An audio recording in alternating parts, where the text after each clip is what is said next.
Hello, my friends. Today we'll start right away with reports saying that last month Ukraine ran short of air defense missiles, which is why there were many successful strikes. The Patriots were empty. Ukraine lacked air defense missiles during strikes on the energy sector (FT) due to a critical shortage of PAC-3 interceptor missiles for Patriot systems. Our launchers remained empty last month and were unable to repel ballistic attacks on energy facilities. At the same time, for some reason, statements continue to appear claiming that the situation will improve in the spring and Russia will weaken. Meanwhile, President Zelensky said there is no slavery in Ukraine and that those who want to leave the country are free to do so. There is no slavery in Ukraine. Therefore, people who want to leave, if they are not of mobilization age, have the right to do so. Those who want to leave can leave. You cannot bring people back with words, slogans, messages, flags, and so on. People return when they genuinely love Ukraine, without pathos, and when they are here. By the way, I am grateful to all of you for being here. When people love their country, if they are of the age to defend it, they defend it. And most importantly, they are defending a normal country, one they want to live in.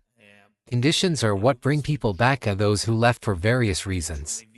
Conditions mean, first of all, that you see a future here, you see your prospects. Engineers, scientists, pilots, designers, many different specialists are needed. Those people who left will return. People with technical education, with all due respect to the humanities, but people with technical education are key to rebuilding the state. Everyone will be needed, but those with technical backgrounds will, I believe, have priority, because the country must be rebuilt technically and technologically. This includes energy, agriculture, but above all technology. But unfortunately, there is a lot of talk about rebuilding and renewing Ukraine, while the core problem remains that the war hasn't stopped, and for now, the Russians continue to seize Ukrainian territory.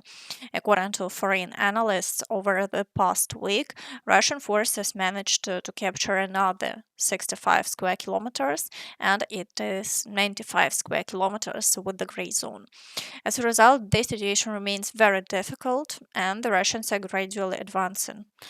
It's also unclear where this information came from, but Reuters reported that a referendum and elections may soon take place in Ukraine. A referendum on a peace agreement and presidential elections are planned for May, and a draft peace agreement will be prepared by March, Reuters reported. The proposed timeline was discussed by Ukraine and the United States. Whether this is true or not, we'll find out soon. Meanwhile, Ukraine continues strikes on Russian territory, particularly in the Belgorod region, and as a result, evacuations have been announced in some areas. In Belgorod, the local go-lighter Gladkov admitted his complete inability to restore electricity and heating to homes. In a video addressed to residents of the temporarily affected Belgorod region, the Moscow-appointed governor stated that efforts to restore the energy system have failed. The main problem is heating. Because of this, water has begun to be drained from heating systems in 455 apartment buildings, as well as 25 kindergartens, 17 schools, 9 clinics, and 4 universities. As seen in the video, in some places the water was drained directly onto stairwells. Residents are being advised to evacuate to other regions, or at least take their children away. However, as we understand, this will not affect the situation at the front. So the war continues. Let's begin with the Sumy direction. Here, the Russians continue offensive actions in the areas of Alexandrivka and Yunakivka. However, over the past day, they failed to advance further, and the front line remains unchanged. At the same time, new information is emerging about additional Russian breakthroughs along the border. Yesterday, the Russians claimed they had captured the village of Sidorivka. though their advance there was limited. Still, increased activity in this area suggests that Russia is trying to stretch the front line. They're also pushing further south in the area of Pokrovka, where they are carrying out assaults on the village. In effect, they're developing the momentum they previously gained near Grabovske. As we can see, they are gradually attempting to create a buffer zone here. In the Kharkiv direction, the Russians are assaulting Zelena, but so far they have failed to capture the village, and all attacks are being repelled by the Ukrainian forces. As a result, the front line here remains unchanged.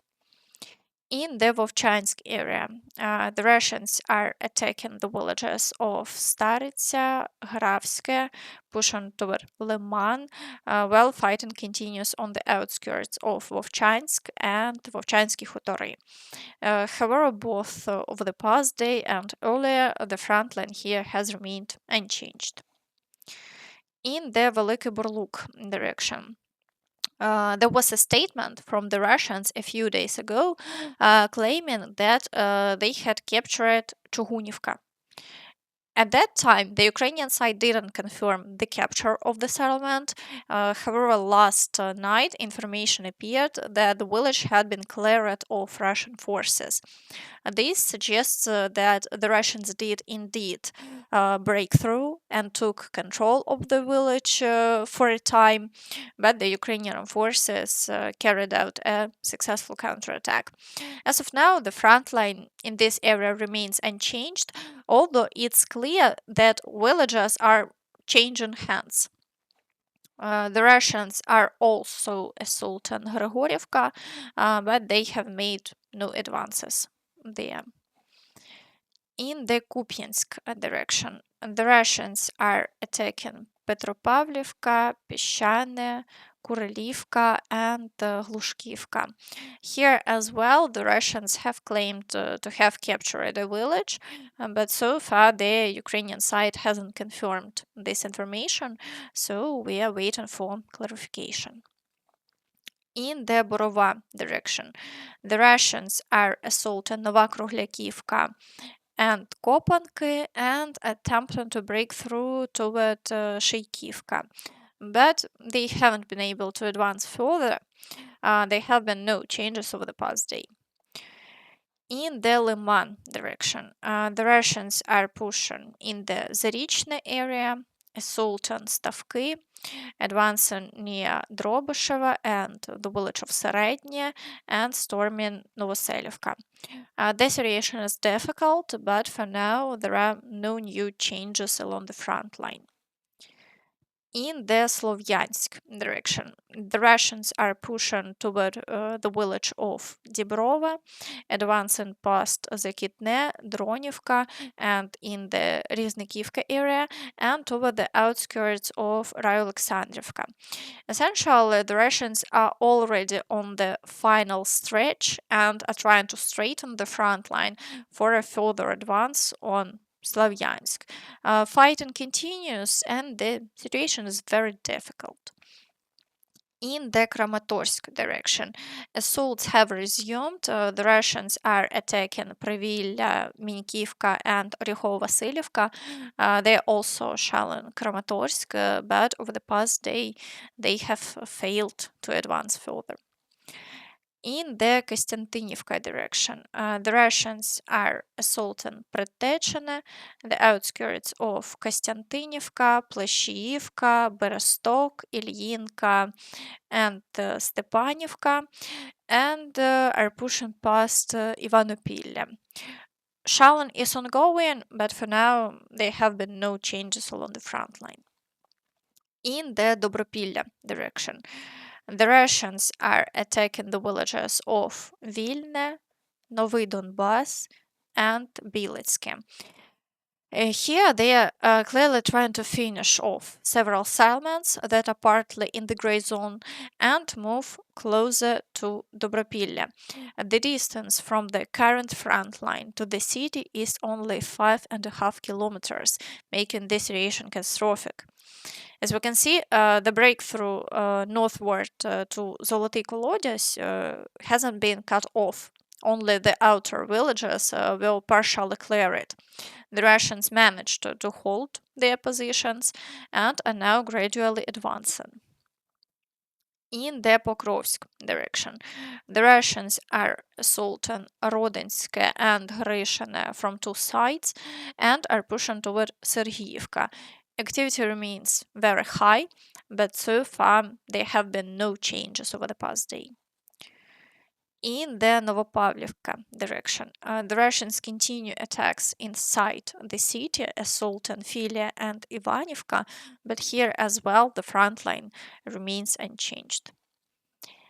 In the direction of the settlement of Pokrovsk in Dnipropetrovsk region, the Russians are assaulting Alexandrograd and pushing in the Vishneva area. Shalin is also ongoing, but there are no changes along the front line. In the Hulay-Polo direction, the situation is also quite interesting. When the Russians claimed they had captured the village of Tarnovate, the Ukrainian side denied this information. However, today, after a few days, it was reported that the Ukrainian armed forces had liberated Tarnovate. This suggests that the Russians were indeed present there and that the village had actually been captured for a time. Overall, as we can see, the general staff doesn't confirm the loss of settlements because counterattacks are being carried out and efforts are made to immediately regain control. At the same time, the Russians continue assaulting the villages of Dobropilla, Preluki, Sviatoukrainka, and the outskirts of Hulaypole. The situation is extremely difficult. The Russians are flattening all frontline villages. However, for now, there have been no new major changes along the front line. In the Zaporizhia direction, the Russians are assaulting Primorsk, Stepnohirsk, Lukyanivsk, Pavlivka, Mali Sherbaki, and are also pushing toward Novoandriivka.